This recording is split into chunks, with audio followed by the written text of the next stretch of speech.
maraming nagsasabi sa inyo na filter daw to. Ito na talaga yung tutorial mga auntie ko. Panoorin nyo to nang hindi kayo putak ng putak dyan sa comment section, ng gigigil na talaga ang baba. As you can see naman sa background ko, diba? Umaga na yan mga auntie ko, diba? Ay hindi pala, mga tanghali yan, diba? Tanghali. Kasi may nagsasabi sa background, nag-iba daw yung kulay ng background ko. Hindi ba kayo nakakaintindi ng lighting? Yung tamang lighting talaga, ante ko. Ituturo ko na lang sa inyo kung paano ko nagawa pa yung look na yon, diba? Basta nag-serum ako doon, tapos nag-primer, tas yung ginagamit ko ngayon ay yung Grace and Glow Radiant Glow. Para naman pumuti-puti, ay hindi ka pala puputi dyan. Para mag-glow-glow naman yung mga part na gusto mong maging kinang-kinang hindi pa. Ayun lang, talaga lang gigigil lang talaga kasi ako mga auntie ko kasi ay nako, ang hirap nyo, parang walang common sense ko nga kung bakit pa ako nag-aano dito, nag-explain, gigigil ako. Yan yung pamalakasan nating foundation mga auntie ko, yung Skintific. Alam nyo bang hindi ko yan ka-shade? Malamang kaya nga pumuti ako dun eh. Ayan. Tapos maglalagay ako ng setting spray sa puff ko para naman kumapit-kapit yung makeup ko, di ba? At tignan nyo rin dito mga auntie ko, yung gagawin ko, tignan nyo. Yan, sobrang puti niyan mga auntie ko, tignan nyo. Oh, di ba? Kapantay ba? Di ba hindi? Di ba hindi? Common sense na mga auntie ko. Kailangan namang gumamit ako ng maitim na foundation kaya ako pumunta, di ba?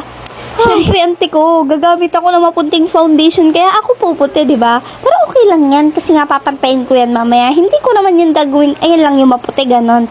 Ganon ba yun? Hindi ka magaganon. Tapos yan, auntie ko, as you can see, blend ko na siya, di ba? Yan, grabe ang coverage niyan kasi natatakpan niya talaga yung mga chismis ko sa mukha. Parang kayo, chismosa kayo, ay hindi ka magkagano. Basta yan, auntie ko, panoorin nyo na lang to nang malaman yung hindi yun filter ng kasi ako, di ba, mga auntie ko. Ayan, sige, i-blend ko lang muna yan. After nyan, tagal. O, tignan yung mukha ko, hindi pantay, nagbuka akong multo dyan, mga auntie ko. Hirap na hirap ako dyan, grabe. Tapos, para maganda ang ating eyes, maglalagay ako ng contact lens. Kahit ang hirap maglagay ng contact lens kasi nga naka-nails ako, di ba? Tapos, yung contact lens ko, sumasakit na talaga siya sa mata ko, di ba? Kailangan na palitan din, di ba? Di ba ako lang, di ba? Kahit masakit yan, mga auntie ko, tiniis ko yan para nga maganda tong look natin eh. Gigigil ako sa inyo eh. O, di ba? Iyak yan. After nyan, gumamit ulit ako ng cushion foundation, di ba? Foundation yung gagamitin ko mga auntie ko kasi yan yung maputi. Sobrang puti niyang foundation na yan mga auntie ko eh. Parang wala ka ng dugo dyan auntie ko eh. Ayan, maglalagay ako yan. Ginamit ko yan as concealer ko para nga maputi. Sobrang puti nga. Para nga matanggal yung black ko dyan, di ba? Ayan ang ginamit ko para nga pumuti. Ang kulit ko rin naman eh. Parang hindi kayo nag-is. Ayoko na mag-explain sa comment section rin kasi nga, ang gulo nyo, hindi kayo nakakaintindi rin. Kapag nagsabi na ako, nag-explain na ako, may magko-comment na naman, tapos mag-explain na naman ako, magko-comment na naman, ay wag na lang talaga mag-explain. Dapat nga hindi ako nag-explain sa inyo kasi ano ba sense kung mag-explain ako sa inyo, hindi nyo rin lang naman naintindihan, di ba? Gigigil ako eh. Actually guys, itong challenge na yan, challenge nga dapat yan na hindi ako magsasalita. Pero ngayon magsasalita ako kasi gigigil nyo kasi ako eh. Gigigil talaga ako. Ayan, nag-eyebrows na ako dyan. Hindi ko na naipakita sa inyo. O, tapos ko na yung isang eyebrows. Ginamit ko yung strokes doon. After nyan, nag-maybelline ako para tumastaas yung kilay ko. Tapos, lilinisan ko lang yan gamit yung concealer na ginamit ko. Ay, hindi pala. Iba yung concealer na ginamit ko dyan. Basta, ayan yung ginamit ko. Para naman puti, ay hindi pala. Para malinis yung ating eyebrows, di ba? Ayan. Kasi mga auntie ko, ang daming nagtatanong sa inyo kung filler ba talaga yun. Hindi, gigigil talaga ako mga auntie ko eh. Parang hindi ko matanggap kasi pinaghirapan ko talaga to eh. Tignan nyo naman yung background ko kanina, di ba?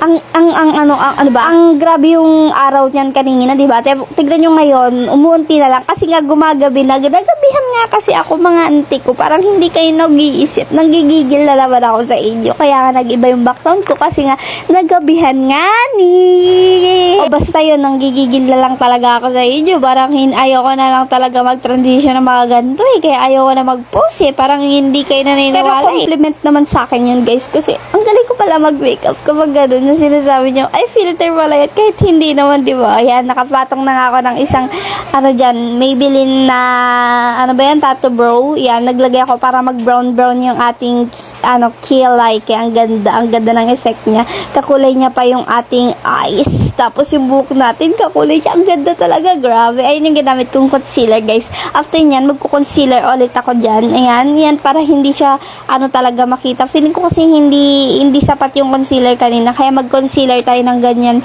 kagandang concealer. Kaya yan, maganda yung lapat niyan, guys. Bakit parang nag-i-stop siya, guys? Hindi yan. Basta blend nyo lang yan para nga pumuti-puti tayo, diba? Ayun nga yung gusto ko, yung unrecognizable Pero sinasabi nyo, ala, hindi kita nakilala. Syempre, unrecognizable nga gigil ako. After nyan, magbo-bronzer ako. Gamit ko yung sa Vice ko. Ayan yung ginamit ko. Bronzer nila. Yung mini lang. So, nilagay ko lang yan sa placement na yan. Tapos, magko-contour. Ginamit ko na yan as contour. Kasi nga, bronzer yan mga auntie ko. Tignan nyo naman na sobrahan ko pa sa kabila. Pero okay lang yan. Kasi gaganda yan mamaya. Para nga, tumangos-tangos yung ilong nyo. At magka-definition, di ba mga auntie ko? After nyan, blend na lang natin yan mga auntie ko. Para nga maging maganda siya. Matigna. Oo naman. Basta yun, panoorin nyo na lang. Nanggigigil talaga ako Parang hindi kayo yan na nga. Ibe-blend ko na ang ating contour dyan. Tignan nyo naman, sobrang slight lang ako mag-blend. Kaya ako natatagalan ganyan diba?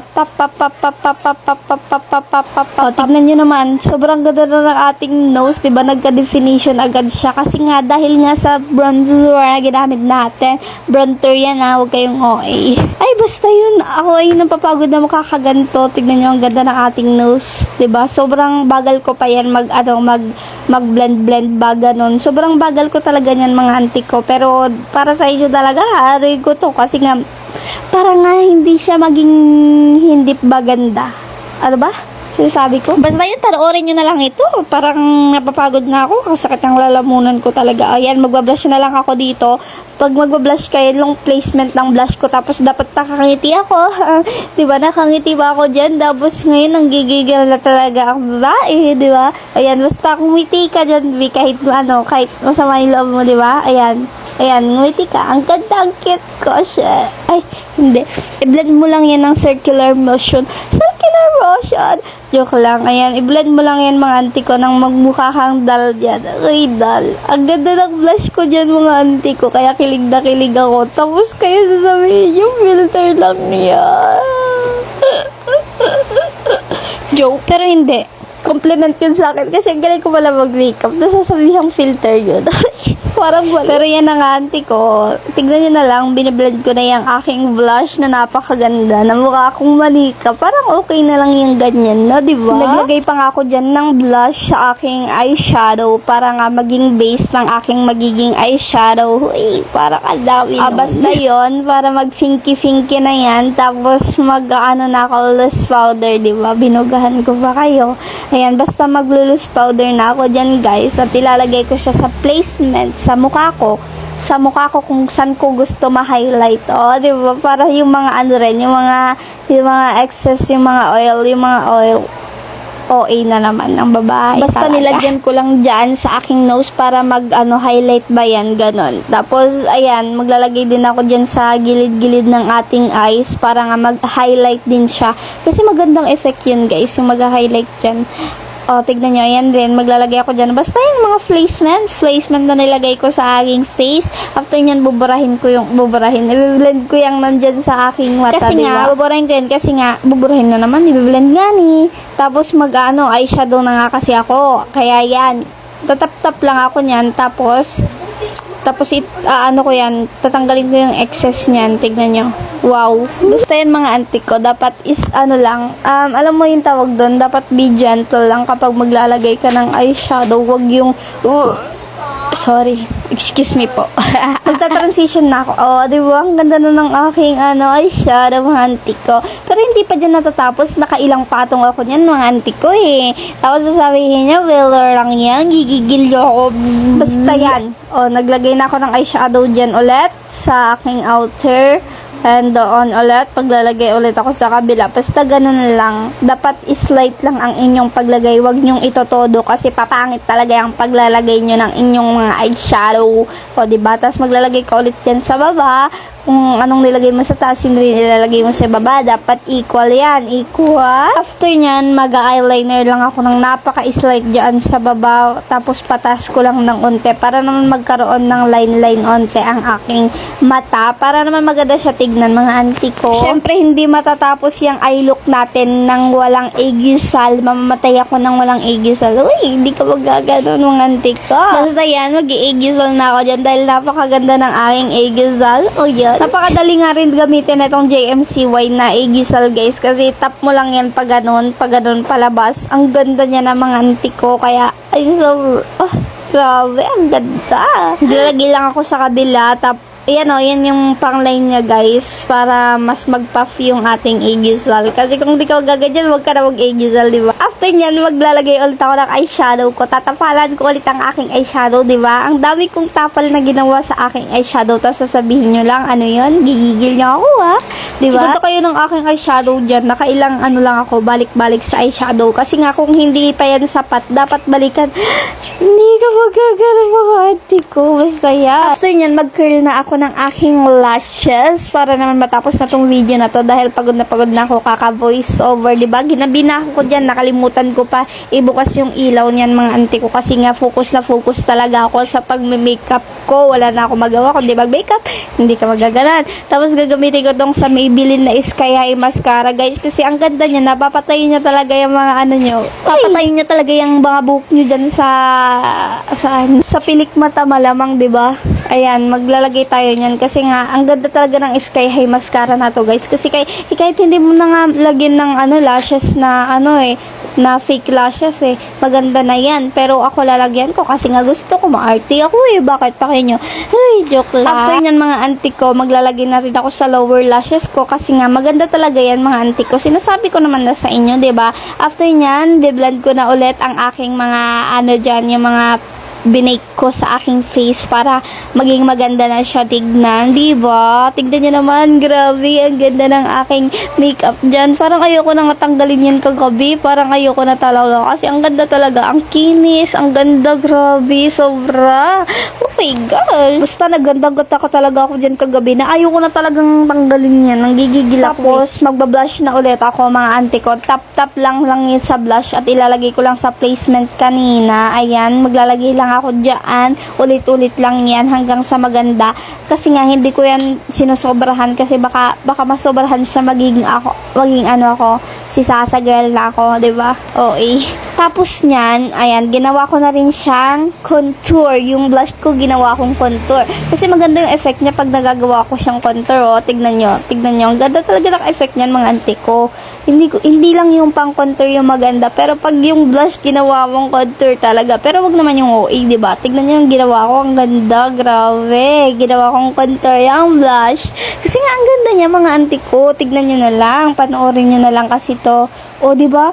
Ang ganda. Grabe. Tapos naglagay lang ako ng blush ko sa aking nose. Kahit blush na yan, ginamit ko, joke. Basta yan, naglagay ako. Tignan nyo, ang ganda, grabe. Nagaganda pa rin ako. Oh, like, look at this. Mukha akong doll. Mukha akong Barbie doll, diba? Oh, Tapos maglalagay ka tayo ng cluster lashes para maan natin yung look natin, mukha tayong Barbie doll. Ay, Barbie doll daw siya. Goodness gracious. Ikaw yung nag-shoplift? Joke lang po. So, yan. Ang tagal ko magkabit ng aking, cluster lashes kasi nga sinisigurado ko na maganda talaga yung placement ko ng cluster lashes ko. Mga auntie ko, may nagsasabi rin nun na bakit daw pikit yung isa kong mata. Auntie ko, hindi yun pikit, nakataas lang talaga yung isa kong kilay, kaya siya hindi pantay. Kita try nyo nga, guys. Taas nyo yung isa yung kilay, tapos, di ba, hindi pantay yung mata nyo kasi nga nakataas yung isa. Ayan, nag-lipstick na nga ako dyan. Naglipi na pala ako dyan. Naglagay muna ako nung sa Everblend. Ang dami ko kayang nilagay dyan, guys, para lang ma-achieve yung lippy na gusto ko talaga. Ang dami. Kahit hindi na siya lippy na product, basta mailagay ko lang siya. Diba? Ang tagal ko nagbe-blend dyan. Diba? Ang ganda kasi ng niya, ng effect niya. After yan, maglalagay ako yung blush kanina. Di ba blush na yung ginamit ko, auntie ko? Para nga maganda talaga. Kasi nga wala akong ganyang shade na blush. Di ba? Ayan, ang ganda ng effect niyan, guys. Tignan nyo. O, di ba? Ang ganda. Grabe yung transition dito. Parang ewan ko na lang talaga. Ang ganda. Oh my gosh. Tapos niyan, ayan na. Ito na ang sinasabi ko, mga auntie ko. Yan yung whitening lotion ng Grace and Glow, mga auntie ko. Para nga, maging pantay ang kulay ko kasi alam nga naman ganyan ako mag-video, 'di ba? Hindi pwedeng ganon. 'Di ba? Ang dami ko pang nilagay diyan, mga auntie ko. Tingnan niyo naman mabuti. Yan yung ginamit ko para pumuti ang aking katawan. I-search niyo na lang po brightening serum ng Grace and Glow at yan lalabas po yan para pumuti-puti ang budhi niyo, 'di ba? Ayan, basta kahit hindi to sponsored, nang gigigil talaga ako, mga auntie ko eh. Ayan, basta yan ilagay ko na lang diyan siguro yung yellow basket. Pero wag na lang, 'di ba? Wag na lang talaga. Hanapin niyo yan sa showcase ko na lang. Yan nga, para nga pumuti yan. Oh, naglagay ako ng ganyan kadami. Sobrang dami niyan, auntie ko. Kasi nga hindi ko kakulay, 'di ba? Hindi ko nga kakulay yung nasa mukha ko. Tapos alam mo, mag-video ako ng ganun, 'di ba? Parang baliw naman ako noon kasi para kayong baliw eh. Gigil niyo ako, mga auntie ko eh. Basta yan, maglagay kayo ng ganyan kadaming whitening lotion para pumuti ang budhi nyo. Hindi yung puro kayo bash nang gigigil ako. Parang may pinagkakakitaan kayo sa pangbabash nyo eh. Palibahasa eh. Joke yan na naman ako sa akin. Gigigil na naman ako eh. Basta yan, mag-whitening lotion kayo. As you can see, diba? Gabing-gabi na yan, mga auntie ko. Hindi ko pa na-open ang ilaw ko niyan. Nanggigigil din ako. Tignan nyo, oh. Gabing-gabi na yan, diba? Gabi na yan talaga, mga auntie ko. Oh, tas ito na yung final look. Ayan na. O, di ba? Pantay na siya, mga auntie ko. Sige, sabihin yung filter yan ngayon. At nanggigigil ako sa inyo. Siyempre, dapat hindi to matatapos ng walang extension. Ayan, o. Inopen ko na ang ilaw. Hindi yan matatapos ng walang extension. Sasabihin nyo ibang tao kasi nga humaba yung book. Ay, parang hindi kayo nakarinig ng extension at hindi rin kayo nakarinig ng whitening lotion. Ay, ang sakit na ng lalamunan ko. Basta yan na yung final look ko. Napakaganda, napaka-slay, napaka-manyika, goodness gracious. Ikaw yung napakagandang sinabihan ng AI at ng filter. Basta ang masasabi ko lang talaga sa makeup look ko na to, napakaganda talaga. Wala akong masasabi. At para naman sa mga nagsasabing filter lang yan, ate, common sense naman talaga. Mag-common sense naman kayo. Hindi yung utak ko, hindi puro suso. Joke. Mga auntie ko, libre lang maging mabuting tao. Kaya itatak nyo yan sa mga kukote nyo. Yun lang. Bye-bye.